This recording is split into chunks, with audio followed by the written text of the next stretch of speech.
Parang solo mo tong Zelda. Ganda ng damit mo ah. Yan ba yung usong damit ngayon ha?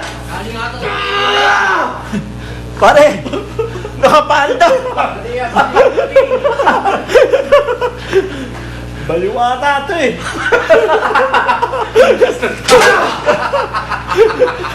Hoy, saan tribo ka ba galing?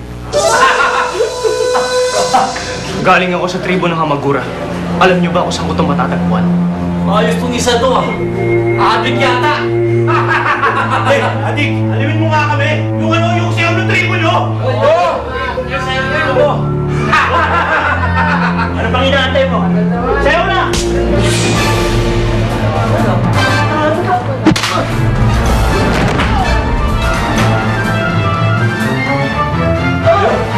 Ang damit nyo ah.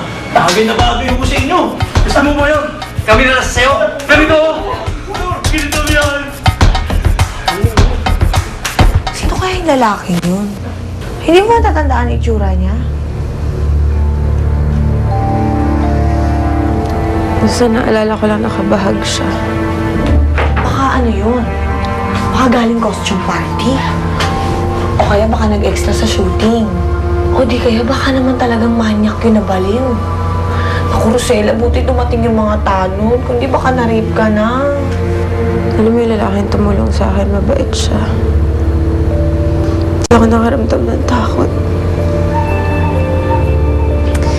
Basta alam ko, linigtas niya ako nung malalaglag ako dun sa tulay.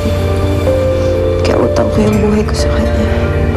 Kung niligtas ka niya, dapat talaga hindi siya makulong. Bukas na bukas pupunta ako sa mga polis. Ayusin ko yun.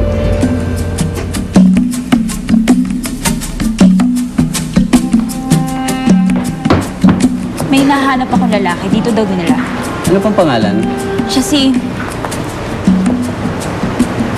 yung lalaking hinuli niyo nakabahag. Ah, yung parang may sira sa tuktok. Ano nyo ba yun? At bakit yan ang kasuotan? Ba't ba ang dami mong tanong? Nandito ako para sunduin siya. Kaya pwede pakawalan niyo na siya. Para kayo sumusundo ng bata sa eskwela na. Hindi po ganun ang patakaran namin dito. Willing ako magbayad ng piyansa. Magkano ba? Hindi po kayo pwedeng mag-post ng bill ng ganitong oras.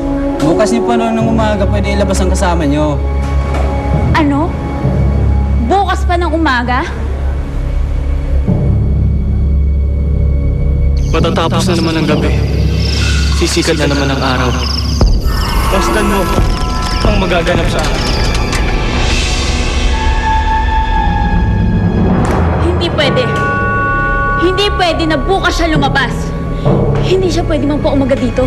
Naiintindihan mo ba? Hindi! Ano bang ginagawa mo doon sa lugar na yun? Hindi ba dapat magkasama kayo ni Sir Xander? Bakit? Ha? Bakit? Problema? Niloko nila ako. Niloko ko ni Sir Sander tsaka ni Marla.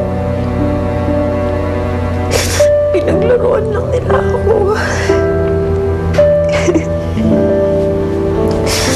Tanga-tanga ko.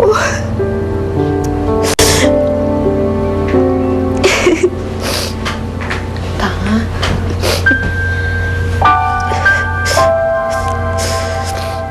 Sorry to keep you waiting.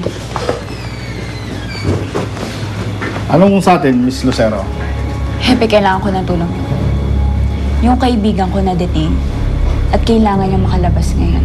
Mahirap yung hiniling mo, Miss Lucero. Hindi basta-basta binabali ang aming procedure.